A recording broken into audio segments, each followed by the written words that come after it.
విషయాన్ని బయట పెడతాము, లేకపోతే ఈ అతను బ్లాక్మెయిల్ లాగా చేసి ఒక పరిస్థితి క్రియేట్ అయింది. దాంట్లో 5 పత్రికా విలేకరులు ఇతన్ని ఓ దగ్గర తీసుకొని వచ్చి వాళ్ళ బావమరిది వీళ్ళందరినీ ఒకరోజు సెటిల్మెంట్ లాగా కలిసి 5 కలిసి 25 lakhs డిమాండ్ చేయడం జరిగింది. దాంట్లో లాస్ట్కి 10 lakhs ఒప్పుకొని తప్పని పరిస్థితుల్లో అతను ఆ రోజు భార్య యొక్క పుస్తల తాడు కూడా తాకట్టు పెట్టేసి వాళ్ళకి 2.5 లక్షలు ఇవ్వటం.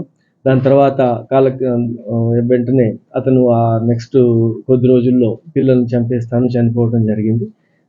దీంట్లో అలానే మా దగ్గర ఉన్న హైదరాబాద్ సిటీ పోలీస్లో హెడ్ క్వార్టర్స్లో పనిచేసే ఒక హోంగార్డ్ నాగరాజు అనే వ్యక్తి కూడా అతని దగ్గర కొంత ఇన్వెస్ట్ చేసి ఆ ఇన్వెస్ట్ కింద అతను గతంలో కొనుక్కున్న ప్లాట్లను కూడా ఆ కాగితాలు తీసుకొని వెళ్ళి వేరే వాళ్ళ దగ్గర మార్టిగేజ్ చేపించి 20 lakhs తీసుకొని అతనికి పూర్తిగా ఆధారాలు లేకుండా జీవనాధారం కోల్పోయేలాగా చేయటం. ఈ అన్ని ఫ్రస్ట్రేషన్తో అతను ఆ బ్యాడ్ ఇన్సిడెంట్కి పాల్పడటం, అతను చివరికి ఆత్మహత్య చేసుకోవటము, ఇదంతా కూడా ఎస్టాబ్లిష్ అయింది. ఈ కేసులో ఇప్పటి వరకు తెలిసిన దాని ప్రకారము మన శంకర్పల్లి విలేకరులు ABN నుంచి శ్రీను, ఈనాడు నుంచి శ్రీనివాస్, నమస్తే తెలంగాణ నుంచి మహేష్, సాక్షి నుంచి ప్రవీణ్, తర్వాత వార్తా నుంచి శ్రీనివాస్ రెడ్డి, ఈ 5 వ్యక్తులు ఆ రోజు వెళ్ళిన దాని మీద ఫస్ట్ నుంచి పేర్లు వచ్చాయి. వస్తే దీంట్లో ఉన్న సెన్సిటివిటీ రీత్యా వాళ్ళ CDRs కావచ్చు, వాళ్ళ మొత్తం ఫొటోస్ ఐడెంటిఫికేషన్ కావచ్చు, దీంతో మిస్ అవుతామా అనే లింక్ లేకుండా వీళ్ళని పూర్తిగా వెరిఫై చేసేందుకు టైం పట్టింది. తర్వాత అలానే మా హోంగార్డ్ పాత్ర మీద కూడా స్పష్టమైన ఆధారాలు కలెక్ట్ చేసుకున్న తర్వాత దీంట్లో ఈరోజు 2 అరెస్ట్ చేయడం జరిగింది. మిగతా 3 పరారీలో ఉన్నారు. తర్వాత అసలు దీనికి మూల కారణమైన మనీ సర్క్యులేషన్ స్కీమ్లో GSN ఫౌండేషన్ దానికోసం టీమ్స్ వర్క్ చేస్తున్నాయి. త్వరలో దానికి సంబంధించిన వ్యక్తుల్ని వీళ్ళందరినీ కూడా అరెస్ట్ చేయడం జరుగుతుంది. దీనికి మనీ ట్రైల్ ఎట్లా పోయింది, ఇవన్నీ కూడా ఇన్వెస్టిగేట్ చేయాల్సి కాబట్టి దాంట్లో టైం పడుతుంది. మన అందరికీ ప్రజలకి చేసేది ఏంటంటే విజ్ఞప్తి, మనము ఇచ్చే డబ్బులు 45 రోజుల్లో రిటర్న్ ఇచ్చి మళ్ళీ 6 నెలల్లో నెలకి ఇంత అని చెప్పి కడుతున్నారు అని చెప్పగానే దీనికి మోసపోయి, మొదట్లో అట్లానే తక్కువ అమౌంట్లు అప్పుడు ఇస్తారు, దానికి మోసపోయి చాలామంది ఇటువంటి విషవలయంలో చిక్కుకొని చనిపోయిన సంఘటనలు, లేకపోతే ఆత్మహత్యలు చేసుకునేవి, మర్డర్స్ అయ్యేవి, ఇవన్నీ చూసి కూడా మళ్ళీ మనం సైలెంట్గా తనకి స్వలాభం ఎవరికి తెలియకుండా తనొక్కడికే డబ్బులు వస్తాయి అనే దాంతో ప్రజలు కూడా దాని వైపు వెళ్ళకూడదు. దీంట్లో కూడా ప్రజలకి, దీంట్లో నష్టపోయిన వాళ్ళందరికీ వీలైనంత వరకు న్యాయం చేయడానికి మేము ట్రై చేస్తాము. ప్రస్తుతానికి ఈ కేసులో 2 విలేకరులు, తర్వాత హోంగార్డ్ నాగరాజుని ఈరోజు కోర్టు ముందు హాజరుపరుస్తాం. ఇప్పుడు చేస్తున్నాం. దీంట్లో బ్యాంక్ ట్రాన్సాక్షన్స్ తర్వాత ఫిజికల్గా కొంత అమౌంట్ మేజర్గా బ్యాంకుల్లోకి వెళ్ళిందన్న బ్యాంక్ ట్రాన్సాక్షన్స్ అన్ని కూడా ఎస్టాబ్లిష్ అయ్యే వరకు మనము ఒక గెస్ చేసి చెప్పలేం. జనరల్గా రూమర్ 2 కోట్లు అంటారు ఊర్లో మాట్లాడుతున్నప్పుడు, లేకపోతే ఎక్కువ తక్కువ అంటారు. యాక్చువల్గా ఆ వ్యక్తిని పట్టుకొని వచ్చిన తర్వాత కానీ బ్యాంక్ ట్రాన్సాక్షన్స్ లిస్ట్ వచ్చిన తర్వాత కానీ మనకు క్లియర్గా ఇంత అని అర్థమవుతుంది. ఎగ్జాంపుల్ మనకి చిట్స్ వాళ్ళు కూడా ఎవరైనా వెళ్ళి పారిపోతే అప్పటి వరకు పాడుకున్న వాళ్ళు కూడా వచ్చి చెప్తారు లెక్క, నాది కూడా 40 లక్షలు పోయినాయి అంటుంటాడు, వాడు యాక్చువల్ పాడుకొని ఉంటాడు అన్నట్టు. బట్ యాక్చువల్ ఫిగర్స్ ఇన్వెస్టిగేషన్ తర్వాతనే తెలుస్తాయి.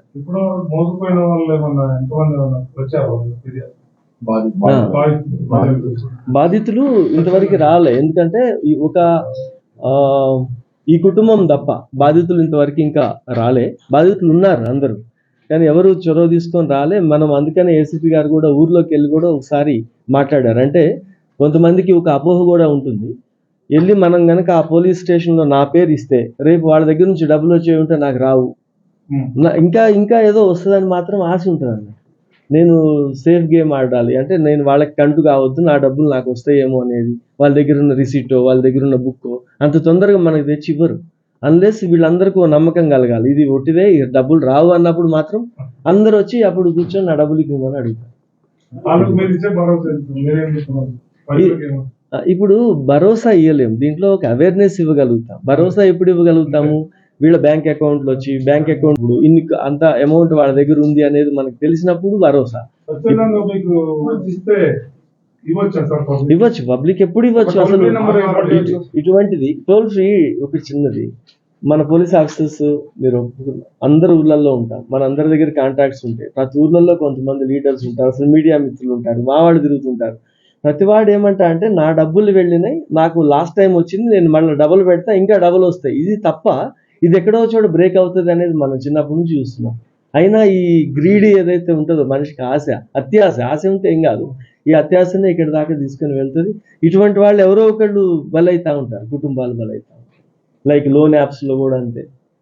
కాల్ చేసి ఒక అమ్మాయి స్వీట్ వాయిస్తో నీకు లోన్ ఇస్తా, ఏమొద్దు గ్యారంటీ అనగానే లోన్ ఎందుకు తీసుకోవాలా, తర్వాత వచ్చి ఇప్పుడు ఇబ్బంది పడుతుంటారు. Thank you. కాలే, ఇప్పుడు ఇద్దరు ఉన్నారు, ఇంకో ముగ్గురు అక్కడ ఉన్నారు కదా. వీళ్ళకి ఇచ్చింది 2.5 లక్షలే కదా, అందరికి తల 50,000 వీళ్ళు వచ్చుకుంది ఇప్పటిదాకా.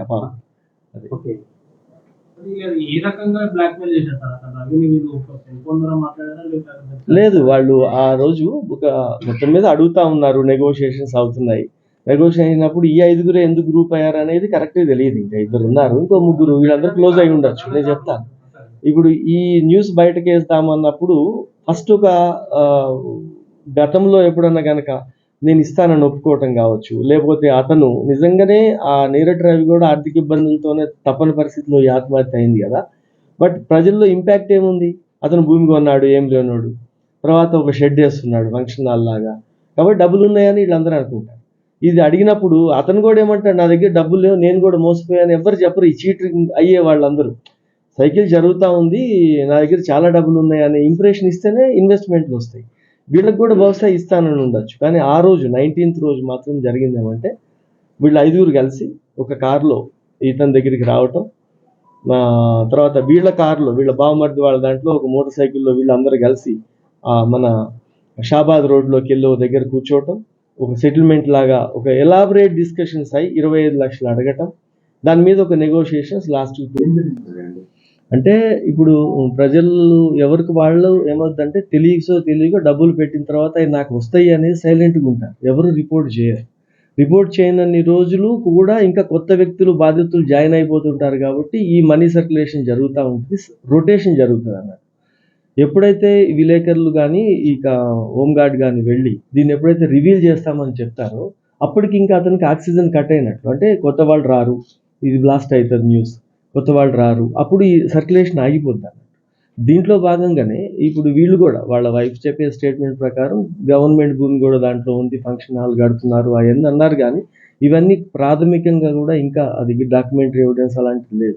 ప్రస్తుతానికి ఏమొచ్చిందంటే ఆ రోజు రాత్రి వాళ్ళని తీసుకెళ్ళటము, ఒక దగ్గర కూర్చోబెట్టి ఆ సెటిల్మెంట్ లాగా చేయటము, ఆ డబ్బుల కోసం ఇతను బహుశా, ఇది మనం అందరం మనుషులం కాబట్టి నేను ఊహిస్తుంది ఏంటంటే, భార్య పుస్తల తాడు కూడా తాకట్టు పెట్టి డబ్బులు తీసుకొచ్చేటప్పుడు ఆ సెంటిమెంట్ హర్ట్ అవ్వటం, ఈ తీవ్రమైన దానికి లోబడి అతను ఆ రోజు ఆత్మహత్య చేసుకొని ఉంటాడు.